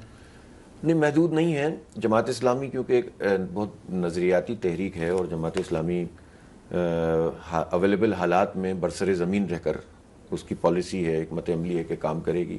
تو ہمارے کام کے دائرے تو بہت متنوع, بہت پھیلے ہوئے ہیں, کئی جہات ہیں اس میں, اور سب میں کام ہو رہا ہے. اخلاقی اعتبار سے, تعلیمی اعتبار سے, لوگوں کی جو ہے نا کریکٹر بلڈنگ کے اعتبار سے, بچوں میں, خواتین میں, اور اسی طرح سے مزدوروں میں, کسانوں میں, سب یہ چیزیں چلتی رہتی ہیں, اور ان کو فیسیلیٹیٹ کرنا خدمت کے محاذ پہ. ہاں یہ ضرور ہے کہ انتخابی اعتبار سے جو نتائج لوگ توقع کرتے ہیں وہ نتیجہ ہمیں نہیں مل پایا. اس کے 2 اسباب ہیں. ایک سبب تو ہمارے ملک کا پولیٹیکل سسٹم ہے, جس کا ہم نے کچھ تذکرہ تو کیا ہے کہ کیسے یہاں پر ہوتا ہے. یعنی مثال کے طور پر میں آپ سے صرف ایک جزوی مثال دوں کہ اس وقت اگر جو لوگوں نے ووٹ ڈالے تھے اس کے مطابق کراچی میں جماعت اسلامی کا میئر ہوتا, اور وہ ظاہر ڈیلیور بھی کر رہا ہوتا, اس سے تو بہتر ہی حالات ہوتے ہیں نا, سب جانتے ہیں اس بات کو, سارے اختیارات نہ ہونے کے باوجود بھی بہتر ہوتے. تو آپ کے خیال میں کہ وہ صرف کراچی تک محدود رہتا؟ پورا پاکستان اس سے انسپریشن نہیں لے رہا ہوتا؟ اس کے نتیجے میں پولیٹیکلی اور انتخابی اعتبار سے لوگوں کی رائے تبدیل نہیں ہو چکی ہوتی اب تک؟ جو رائے ہمیں محنت کر کے تبدیل کرنی پڑ رہی ہے وہ کسی ایک ماڈل سے تبدیل ہو رہی ہے. رجب طیب اردوغان کی مثال آپ کے سامنے ہے. اگر رجب طیب اردوغان کو وہ موقع نہیں ملتا استنبول کے میئر بننے کا تو کیا اس کی پارٹی آج اسی پوزیشن میں ہوتی؟ تو ایک بات تو یہ ہے کہ ہمارے ملک کے پولیٹیکل سسٹم میں جو شب خون مارا جاتا ہے وہ کسی بھی جنرل پارٹی کو آگے بڑھنے سے روکتا ہے. پہلی بات ظاہر یہ چیلنج ہے, ہم یہ تو نہیں کہہ سکتے اس کی وجہ سے ہم گھر بیٹھ جائیں. دوسرے ہمارے ملک میں جو جاگیردارانہ نظام ہے اور الیکٹیبل کی سیاست ہے, میں نے ابھی بتایا نا 5 پارٹیاں بدل دیتے ہیں لوگ, اور ایک الیکٹیبل ہوتے ہیں, ان کا ایک جتھا ہوتا ہے, وہ ایک پارٹی میں آتا ہے, وہ پاپولر ہو جاتی ہے, دوسری پارٹی میں آتا ہے. یعنی پاپولر ہو جانے کے باوجود بھی کوئی پارٹی کامیاب نہیں ہو سکتی جب تک الیکٹیبل اس میں نہ آئے. یہ جاگیرداری اور وڈیرہ شاہی کا وہ سسٹم ہے جو پاکستان میں موجود ہے. پھر پاکستان میں ظاہر مسلکوں کی بنیاد پر, یعنی ایک لوگ دین کی طرف آتے ہیں لیکن جب ان کو یہ میسج ملتا ہے یہ دیوبندی کی پارٹی ہے, یہ اہل حدیث کی ہے, یہ شیعہ کی ہے, سنی کی ہے, تو ذہن منتشر ہوتا ہے. اور جماعت اسلامی کو بڑی محنت کرنی پڑتی ہے یہ بات سمجھانے میں کہ دین تو دین ہوتا ہے اور اس میں ہم مسلک کسی کا بھی ہو سکتا ہے, مسلک کی بنیاد پہ دکانداری نہیں ہونی چاہیے. یہ آپ کی کمزوری نہیں ہے کہ اسلامی جماعت اسلامی کے نہ ہونے کی وجہ سے فرقہ وارانہ جو سیاست ہے وہ بڑی, آپ پولیٹیکل اسلام کو آنے نہیں دیا نا, جنہوں نے نہیں آنے دیا ان کے لیے مسئلہ ہے. ہاں البتہ ایک ہماری جو ہم سمجھتے ہیں کہ کمی ہو سکتی ہے, کوتاہی, وہ اس طرح کی ہے کہ چونکہ ہم نے حالات کے مطابق پولیٹیکل الائنسز کیے, انتخابی الائنسز کیے, تو جو الائنس بنے اس کے نتیجے میں جماعت اسلامی کی جو علیحدہ شناخت تھی نا وہ متاثر ہوئی. یعنی دینی اعتبار سے بھی ہماری شناخت یہ ہے کہ ہم وہ اسلام پیش کرتے ہیں جو قرآن و سنت کا ہے, کسی مسلک کے اسلام کو ریپرزینٹ نہیں کرتے ہم. یعنی وہ ہر ایک کا مسلک قابل قبول ہے, لیکن لوگوں کا تصور یہی ہوتا ہے کہ اگر دیوبندیوں کی یہ پارٹی ہے اور بریلویوں کی وہ پارٹی ہے تو جماعت اسلامی بھی ایک یہ بن جاتا ہے. اور کیوں بن جاتا ہے؟ اس لیے کہ جب ہم سب کو مل کر ایک نمائندگی کرنے کے لیے لوگوں کے پاس جاتے ہیں تو لوگ سمجھتے ہیں کہ یہ بھی انہی میں سے ایک ہے. جو میں سمجھتا ہوں کہ یہ جو ہے ایک کمی ہے. دوسری بات یہ ہے کہ اس کے علاوہ بھی لوگ پارٹیاں شامل ہوتی رہتی ہیں جس کی وجہ سے جماعت اسلامی کی اپنی علیحدہ انتخابی شناخت نہیں بنی. اب ہم نے حالات کے اس پورے تناظر میں اور تاریخ کے سبق سے یہ فیصلہ کر لیا ہے کہ اب ہم کوئی بھی انتخابی الائنس نہیں بنائیں گے. صحیح. اور ہم لوگوں کو جماعت اسلامی کے پلیٹ فارم اور جماعت اسلامی کے پورے موقف کے ساتھ لوگوں کے پاس جائیں گے, جس کو پسند آیا آ جائے, جس کو نہیں آئے نہ. تو میرا خیال ہے کہ یہ چیز پے کرے گی ہمیں. تو نظریاتی سیاست کی بحالی کے لیے, پولیٹیکل اسلام کو سمجھانے کے لیے نوجوان نسل کو خاص طور آپ کے پاس کیا ہے مینیفیسٹو؟ کمیونیکیشن ہے, بات چیت ہے, انگیج کرنا ہے انہیں, ان کے سر پر ہاتھ رکھنا ہے, ان کے مسئلوں کو ایڈریس کرنا ہے, ان کے روز دیکھیں. پولیٹیکل اسلام کا مطلب صرف یہ نہیں ہوتا کہ آپ ایک نظریہ پیش کر دیں کہ اسلام یہ کہتا ہے. اسلام جو زمین کے اوپر لوگوں کے ایشوز ہوتے ہیں ان کو ایڈریس کرتا ہے. حکومت میں ہوں گے تو حکومت کے ذریعے سے کریں گے, حکومت میں نہیں ہوں گے تو ان کی ترجمانی کریں گے, اور جو اپنے حصے کا کام ہے وہ کرتے رہیں گے. ہمارے جتنے پروجیکٹ ہیں جس میں ہم خدمت کرتے ہیں یا نوجوانوں کو پڑھاتے ہیں, آئی ٹی کے لیے ان کو ایک بہت, اب دیکھیں نا ہمارے 16 لاکھ کے قریب نوجوان اس وقت ہم سے رجسٹر ہو گئے بنو قابل پروگرام. یہ تو ہمارے پاس حکومت نہیں ہے. اور اب کیمپس ہیں 150-200 کیمپس تقریباً پورے ملک میں ہم نے بنا دی ہیں, لیبس بنا دی ہیں, پڑھ رہے ہیں. کل بھی میں اسلام آباد میں تھا تو یہاں پر ہزاروں بچے اور بچیاں انہوں نے پاس آؤٹ کیا, اتنے خوش تھے. اور مجھے بڑی خوشی ہوتی ہے جب ان میں ایک ایکسائٹمنٹ ہوتی ہے کہ ہم نے کوئی اچیومنٹ کر لی ہے. تو یہ سارے کام بھی ہم کر رہے ہوتے ہیں, اور ان کے جو جینوئن ایشوز ہیں. اب مثال کے طور پر پاکستان میں کس نے یہ بات کی ہے کہ ایک طالب علم جو پیٹرول ڈلواتا ہے اس پیٹرول کے ہر لیٹر پر گورنمنٹ کو 150 روپے کا 125 روپے کا ٹیکس دے رہا ہے, ہم ان کی ترجمانی کر رہے ہیں. تو یہ کمیونیکیشن ہے. پھر ان کو سمجھا رہے ہیں کہ اسلام کیا ہے. اصل میں اسلام ایک نظام ہے, اسلام ریچولز کا نام نہیں ہے محض, اسلام چند واعظ نصیحت کا نام اور حلیے کا نام نہیں ہے. یہ تو بہت چھوٹی چھوٹی چیزیں ہیں. اصل تو اسلام عدل کا نام ہے. اسلام اس کا نام ہے کہ ایکول اپرچونٹی ملے سب کو اور اس کے نتیجے میں لوگ ڈیولپ کریں. اسلام تعلیم کا نام ہے, معیشت کا نام ہے, اخلاق کا نام ہے, ریاست اور حکومت اور سیاست کا نام ہے کہ عدل اجتماعی ہونا چاہیے. تو یہ کمیونیکیشن ہم اپنی بڑھا رہے ہیں, اور اللہ نے چاہا تو انشاءاللہ آنے والے دنوں میں مجھے اللہ کی ذات پر پورا یقین ہے کہ جماعت اسلامی پاکستان میں بہت بڑی سیاسی انتخابی پارٹی بن کر ابھرے گی. تو یہ آپ نوجوانوں کی بنیاد پہ آپ جا رہے ہیں, آپ بنو قابل, زی کنیکٹ, اس کی بنیاد پہ آپ سمجھتے ہیں یہ ایک پارٹ جماعت اسلامی, یہ اس کا ایک پارٹ ہے ہماری کمیونیکیشن کا. اصل چیز تو پولیٹیکل رائے ہوتی ہے نا, کہ وہ تبدیل ہوتی ہے تو پھر اس کے بعد لوگ بدلتے ہیں, اور اس سے ہماری کمیونیکیشن ہے. اب ہم اس سال ہم آئندہ چند مہینوں میں یوتھ کے الیکشن پورے پاکستان میں کرانے جا رہے ہیں. اور یہ پاکستان میں کسی نے، پاکستان میں تو پارٹیوں میں لوگ الیکشن نہیں جماعت اسلامی یوتھ کی بات کر رہے ہیں آپ؟ یوتھ، جماعت اسلامی یوتھ تو پلیٹ فارم ہوگا، عام نوجوانوں کو ہم کہیں گے آپ آئیں ہمارے ساتھ، اپنی ممبرشپ کریں، اور اس کے بعد ان کے پینلز ہوں گے، ان کے پینل کے ہم الیکشن کرائیں گے، اور پورے پاکستان میں ہم جو ہے نمائندگی دیں گے ان کو۔ طلبہ سیاست تو تقریباً ختم ہو گئی یونیورسٹیوں سے، جبھی تو، ورنہ اگر یہ ہو رہی یوتھ کی ہوتی، طرف جا رہے ہیں، اگر تو وہ طلبہ بھی تو یوتھ ہی ہوتے ہیں بھائی، وہ کوئی نوجوان ہی ہوتے ہیں نا، لیکن وہ بھی شامل کالج ہوں اور گے اس میں۔ یونیورسٹیز کا جو پلیٹ فارم ہے نہیں تو اس وہ کو چھوڑ کے آپ نہیں چھوڑا کیسے ہے، وہ تو اسلامی جمعیت طلبہ موجود ہے، کام کر رہی ہے، اور سب سے زیادہ آواز اٹھاتے ہیں ہم اس پہ کہ طلبہ یونین کے الیکشن ہونے چاہیے۔ یہ ڈرتے ہیں نا، یہ کس سے ڈرتے ہیں آپ کے خیال میں؟ یہ طلبہ یونین کے الیکشن کرانے میں کس سے ڈرتے ہیں؟ وہاں پر 8-9 سال بعد بنگلہ دیش میں الیکشن ہوئے، ڈھاکہ یونیورسٹی جمعیت جیت گئی، چٹاگانگ جیت گئی، راجشاہی جیت گئی، کھلنا جیت گئی، سب جگہ پہ ہم جیت گئے، انہوں نے الیکشن ہی بند کر دیا وہاں پر۔ پاکستان میں بھی یہی ہوتا تھا، لیفٹ اور رائٹ تھا، ہم مقابلہ کرتے تھے، نظریات کی جنگ ہوتی تھی، گفتگو ہوتی تھی، دلیل ہوتی تھی، نعرے ہوتے تھے، چھوٹا موٹا جھگڑا بھی چلتا ہے وہ تو جب لوگ ہوتے ہیں، لیکن اس لیول پر نہیں ہوتا تھا جو بعد میں ہوا۔ انہوں نے وہ کنیکشن ہی کاٹ دیا، لیڈرشپ بننا بند ہو گئی، الیکٹیبل کی اجارہ داری ہو گئی، جاگیردار حاوی ہو گئے۔ ڈرتے ہیں، یہ خوف کھاتے ہیں دو چیزوں سے، یاد رکھیں۔ پاکستان کی پولیٹیکل پارٹی سب سے زیادہ خوف کھاتی ہیں جس بات سے، اور ساتھ ساتھ ان کے سرپرست، کہ کوئی بھی اویئرنیس جنوین طریقے سے، آزاد طریقے سے آگے نہ بڑھ سکے۔ تو یہ طلبہ یونین طلبہ سے بھی خوف کھاتے ہیں، اور یہ لوکل باڈیز سے بھی خوف کھاتے ہیں۔ آپ نے دیکھا ہوگا کہ 2015 کے بعد سے پنجاب میں الیکشن ہی نہیں ہوئے بلدیاتی، اور جو وہ ایکٹ لے کر آئے ہیں اس میں لاہور میں 9 میئر ہوں گے، فیصل آباد میں 5، گوجرانوالہ میں 3، پنڈی میں 5، یعنی یہ پورے شہر کی ایک لیڈرشپ بھی نہیں بنانا چاہتے، چاہے ان کی اپنی پارٹی کا ہی کیوں نہ ہو۔ خوف کھاتے ہیں، یہ خاندان سے نکل نہیں سکتے، لرزہ کھاتے ہیں۔ تو یہی وہ چیلنج ہے، ہم نوجوانوں کو یہی کمیونیکیٹ کر رہے ہیں کہ آپ کا رائٹ ہے کہ آپ کو نمائندگی ملے۔ ہم پروگرام کے آخری حصے میں، لیکن میں چاہوں گا کہ کچھ خارجہ پالیسی پہ بات کر لیں۔ پاکستان نے حال کے دنوں میں کافی کامیابیاں حاصل کی ہیں، آپ ان کو کیسا دیکھتے ہیں، خاص طور پہ امریکہ اور ایران کے درمیان جو مصالحت میں کردار؟ میرا خیال ہے اچھا کردار ہے، جو چیز اچھی ہے اس کو اپریشیٹ کرنا چاہیے، اور پاکستان نے اس کو بہت اچھے اسمارٹ طریقے سے ریزولو کیا ہے، اور اس پہ ایرانی جو حکومت ہے وہ بھی بہت زیادہ پذیرائی دیتی ہے، اور پاکستان بھر میں اس پر پذیرائی ہے، اور دنیا بھر میں بھی ہے، یہاں تک تو بات بالکل صحیح ہے۔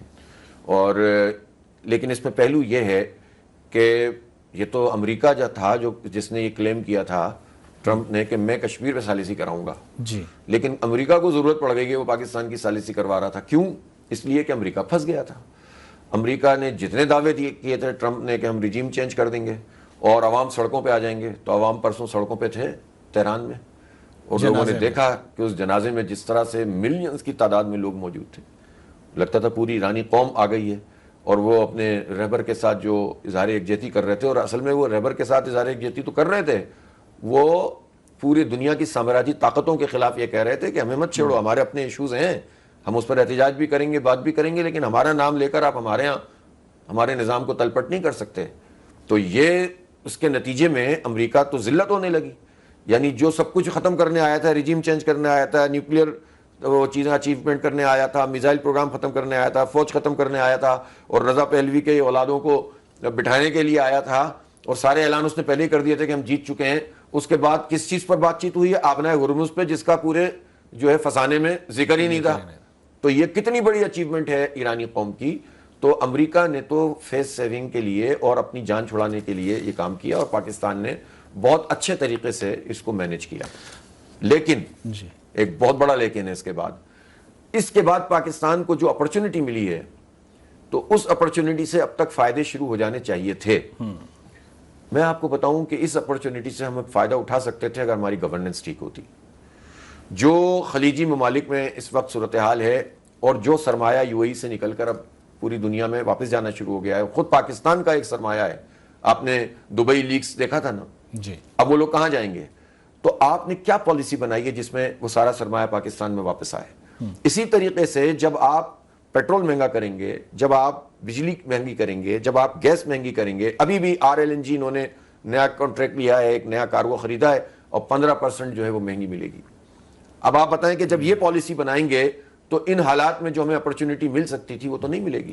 آپ IT کی کوئی پالیسی نہیں ہے، نوجوانوں کو پڑھانے کی کوئی پالیسی نہیں ہے، تعلیم میں سستا کرنے کی کوئی پالیسی نہیں ہے، 1 کروڑ بچے تو صرف پنجاب میں اور پورے ملک میں 3.25 کروڑ بچے 5 سے 16 سال کے آؤٹ آف اسکول ہیں. یونیورسٹیوں کو گرانٹ نہیں دے رہے ہیں, ریسرچ ہو نہیں رہی ہے, انرولمنٹ کم ہو رہی ہے یونیورسٹیوں کی, میڈیکل کالج کی انرولمنٹ کم ہو رہی ہے, لیکن پرائیویٹ مافیا پنپ رہا ہے. اس پالیسی میں کیسے ممکن ہے کہ ہم ان حالات سے فائدہ اٹھا سکیں؟ آپ نے پریزیڈنٹ ٹرمپ کی کشمیر کی ثالثی کی بات کی, کیا سمجھتے ہیں پاکستان کو اس کے لیے جانا چاہیے اب جبکہ پاکستان نے ایک بڑا کردار ادا کیا ہے؟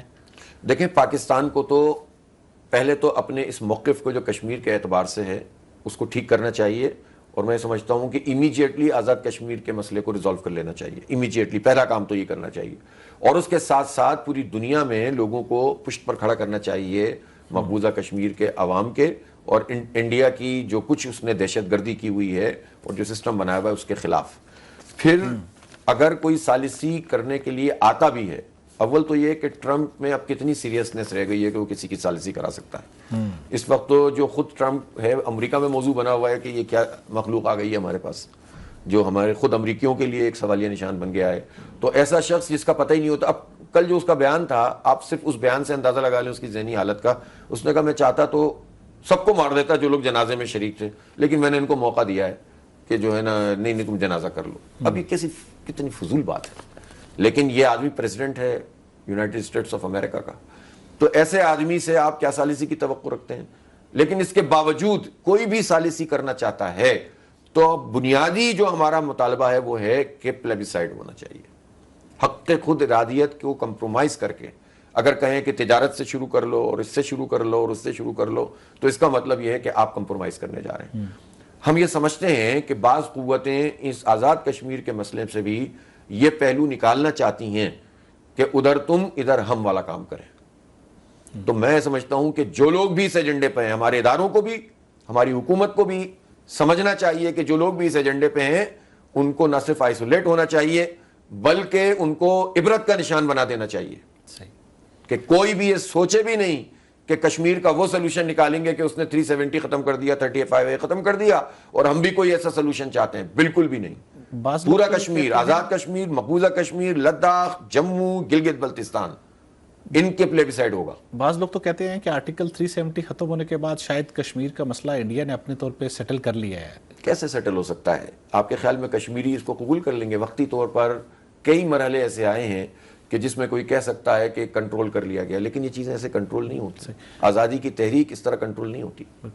غزہ کی صورتحال کچھ پس پش چلی گئی تھی ایران اور اسرائیل امریکہ جنگ کے باعث. اب لگتا ہے آپ کو کہ اب جب کہ یہاں کچھ سیز فائر ہے تو وہ دوبارہ غزہ پیس بورڈ بنا تھا, اس کی تعمیرات کی بات ہو رہی تھی. دیکھیں, کچھ بھی نہیں کیا عالمی طاقتوں نے, اور افسوس کی بات یہ ہے کہ جب کہ معاہدہ چل رہا ہے جو سمجھ لیں کہ جنگ بندی کا, اور اس کے باوجود تقریباً روزانہ کی بنیاد پر اسرائیلی فوجیں غزہ میں لوگوں کو شہید کر رہی ہیں. ویسٹ بینک میں بھی کر رہے ہیں, غزہ میں بھی کر رہے ہیں, اور اس وقت بھی مور دین 60% علاقے کے اوپر اسرائیلی فوجی قابض ہیں. تو کہاں ہے وہ پیس بورڈ؟ وہ تو کہیں وجود ہی نہیں رکھتا. اور وہ پیس بورڈ تھا بھی کیا, ایک ناٹک ہی تھا. اس پیس بورڈ میں جو اصل اسٹیک ہولڈر ہیں فلسطینی, وہ تو ہے ہی نہیں موجود. تو وہ پیس کیسے قائم ہوگا؟ تو اس لیے ہم یہ سمجھتے ہیں کہ غزہ کے ساتھ تو بہت بڑی زیادتی اس وقت بھی ہو رہی ہے, اور اب پاکستان کو اس میں بھی اپنا رول ادا کرنا چاہیے, بجائے اس کے کہ ہم تتمہ بن جائیں ڈونلڈ ٹرمپ کا اور اس کی مرضی کے مطابق کسی ایسے بورڈ میں شریک رہیں اور اسرائیل بھی بیٹھا ہوا, ہم بھی بیٹھے ہوئے ہوں. تو یہ تو چلنے والی چیز نہیں ہے. اب اپنے اپر ہینڈ کے ساتھ سعودی عربیہ کو, مصر کو, ترکی کو, ایران ہے یہ بھی, ان سب کو ساتھ لے کر, اور شروع وہیں سے کریں آپ جو فلسطین کی قریبی جو ریاستیں ہیں, اور ان کے ساتھ مل کر فوری طور پر اس مسئلے کو ایگریسولی ایڈریس کرنے کی ضرورت ہے. اسرائیل کو جب تک ایگریسو میسج نہیں ملے گا, جب تک وہ پیچھے نہیں ہٹے گا. دیکھیں, اسرائیل بھی ہار گیا امریکہ کے ساتھ ساتھ. یہ متھ تھا نا کہ اسرائیل ناقابل شکست ہے, امریکہ ناقابل شکست ہے. حالانکہ امریکہ تو کئی شکستیں کھا چکا ہے, لیکن انہوں نے اپنی میڈیا مینجمنٹ سے یہ بات بنائی ہوئی تھی. ایران کی اس جنگ کے بعد اور طوفان الاقصی کے بعد یہ دونوں مت ٹوٹ چکی ہیں.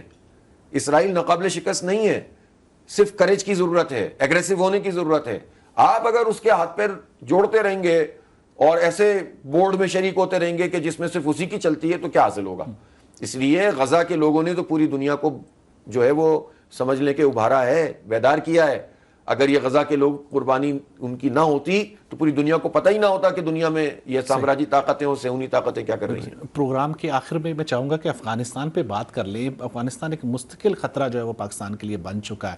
کیا آپ سمجھتے ہیں کہ پاکستان کی حکومت جس طریقے سے ڈیل کر رہی ہے اس صورتحال کو وہ بہتر حکمت عملی ہے؟ ایک تو یہ ہے کہ جو ہمارے بعض وزراء ہیں جو ہر مسئلے کو خراب کرتے ہیں، ان کو تو لگام کا لفظ ذرا سا غیر پارلیمانی ہوتا ہے، لیکن ان کو خاموش کرنا چاہیے. یعنی وہ کشمیر کے مسئلے پہ بھی ایک صاحب نے خام خواہ میں اچھل کر ایسے بیانات دیے جو خود ہی اپنی انہوں نے عزت کروا لی، اور وہ افغانستان کے مسئلے پہ بھی اسی طرح اچھل کے بیان دیتے رہتے ہیں. تو اس ٹائپ کے جو وزراء اور مشیر اور یہ ہیں، ان کو تو خاموش کرانا چاہیے، پہلی بات. دوسری بات یہ ہے کہ افغانستان کے مسئلے کا حل بات چیت میں ہے اور ان اقدامات میں ہے جس سے دونوں ملکوں کے عوام کو سہولت حاصل ہو. اگر آپ یہ سمجھیں گے کہ طاقت کے ذریعے سے کسی بھی مسئلے کا حل ہو سکتا ہے تو وہ ایک انلیمیٹڈ چیز ہوتی ہے جو شروع ہو جاتی ہے. افغان گورنمنٹ کی یہ ذمہ داری ہے کہ وہ اپنی سرزمین کو پاکستان کے خلاف دہشت گردی کے لیے استعمال نہ ہونے دیں. یہ بالکل ایک ایسی بات ہے کہ جو افغانستان کی حکومت کو سمجھنی پڑے گی. جب تک وہ کنٹرول نہیں کریں گے کیسے حالات ٹھیک ہوں گے. دوسری طرف پاکستان کی حکومت کو بھی یہ چاہیے کہ اگر کچھ ممالک کو درمیان میں لا کر وقتی طور پر ہم چیزیں بہتر کر لیتے ہیں تو ایک پائیدار امن کے لیے یہ کوششیں جاری رکھی جائیں. یہ کوششیں تو حافظ صاحب کی گئی. قطر، ترکیہ، سعودی عرب، چین نے کوشش کی، علماء کے وفود گئے، بہت کوششیں ہوئی، لیکن اور اس کا کچھ فائدہ بھی ہوا. لیکن پھر ظاہر ہے کہ چیزیں خراب ہونے لگتی ہیں. تو ایک مذاکرات اگر بہتر ہو جاتے ہیں اور پھر بعد میں خراب ہوتے ہیں تو دوبارہ مذاکرات شروع ہونے چاہیے نا، بجائے اس کے کہ آپ پوائنٹ آف نو ریٹرن پہ چلے جائیں. تو ہم یہ سمجھتے ہیں کہ جواز تو کوئی بھی کسی چیز کا بنا لیتا ہے، لیکن اس کے نتیجے میں عوام کے درمیان جو دوری پیدا ہوگی وہ ریپیربل نہیں ہوتی ہے. اس لیے اس میں ان قوتوں کو بھی ڈالیں، لیکن میرے پاس ایک سلوشن اور بھی ہے جی. اور ہم یہ سمجھتے ہیں کہ یہ جو ہمارے بارڈرز ایریا ہیں افغانستان کے ساتھ، اس میں ایک بارڈر ٹریڈ زون بننا چاہیے، جو پہلے بھی ایک تجویز آئی تھی. پہلے اس بارڈر ٹریڈ زون کو کون چلائے گا؟ اس میں اعتماد کریں آپ وہاں کے جو بڑے ہیں، مشر ہیں، ان کو جو قبائل کے سردار ہیں، بڑے لوگ ہیں. وہاں سرداری کا والا نظام تو نہیں ہے، قبیلوں کے بڑے ہوتے ہیں لوگ. اس نظام میں لے کر آئیں. اور جو ٹریڈرز ہیں جو سب سے زیادہ پریشان بھی ہیں اس وقت، ٹریڈنگ نہیں ہونے کے نتیجے میں عوام کو پریشانی ہو رہی ہے نا. تو ٹریڈرز جو کہ افغانستان اور پاکستان میں بڑی بڑی ٹریڈ کرتے ہیں، اور ان کے جو بڑے قبائلی لوگ ہیں وہ، اور کچھ اور ایسے لوگ علماء کرام ہو سکتے ہیں، ان کا ایک بڑا جرگہ بنائیں. پھر چھوٹے چھوٹے گروپ تشکیل دیں. ایک خاص قسم کے ایریا کو طے کر لیں کہ اس ایریا میں امن قائم کرنا انہی لوگوں کی ذمہ داری ہوگی. لیکن قبائل کے لوگوں میں یہ صلاحیت موجود ہے کہ وہ امن قائم کر سکتے ہیں. لیکن جب ملٹیپل لوگ جو ہیں نا وہ اس میں آپریٹ کرتے ہیں تو اس سے حالات خراب ہوتے ہیں. تو میرا خیال ہے کہ افغانستان اور پاکستان کے قبائل جو ایک لکیر کے ادھر ان کا خاندان، ادھر ان کا ایک ہی خاندان دو جگہ پہ رہ رہا ہوتا ہے. بعض تو عمارتیں ایسی ہیں جو ادھر بھی ہوتی ہیں ادھر بھی ہوتی ہیں. تو میرا خیال ہے کہ وہ بہت اچھا ہینڈل کر سکتے ہیں. ان کی صرف ایک نگرانی کا سسٹم بنایا جائے، ان پر اعتماد کیا جائے. تو تاجر اور مشران ان دونوں پر مشتمل جو ہے وہ ایک گریٹر جرگہ اور پھر لوکل جرگے بنائیں. ایک زون ہو جس میں فری ٹریڈ کی آزادی ہو. اپنا جو ہے کمیشن کھانا لوگ بند کریں. اسمگلنگ کے مال سے جو کچھ حرام خوری ہوتی ہے وہ ختم کریں اور لوگوں پر اعتماد کریں. اور ایک ٹیکسیشن کا بھی پراپر نظام بنائیں تاکہ جائز طریقے سے تجارت ہو سکے. تو یہ تاجر اور قبائل کے بڑے یہ خود امن قائم کر کے دکھائیں گے. اور یہ دونوں طرف کی حکومتیں، دونوں طرف کی حکومتیں اس میں یہ کام کر سکتی ہیں. حافظ نعیم الرحمان صاحب بہت شکریہ آپ کا ہمیں وقت دینے کا، ہم سے گفتگو کرنے کا. آپ نے گفتگو سنی امیر جماعت اسلامی پاکستان حافظ نعیم الرحمان صاحب کی. مجھے علی فرقان کو اجازت دیجیے، کل آپ سے دوبارہ ملاقات ہوگی. اللہ حافظ.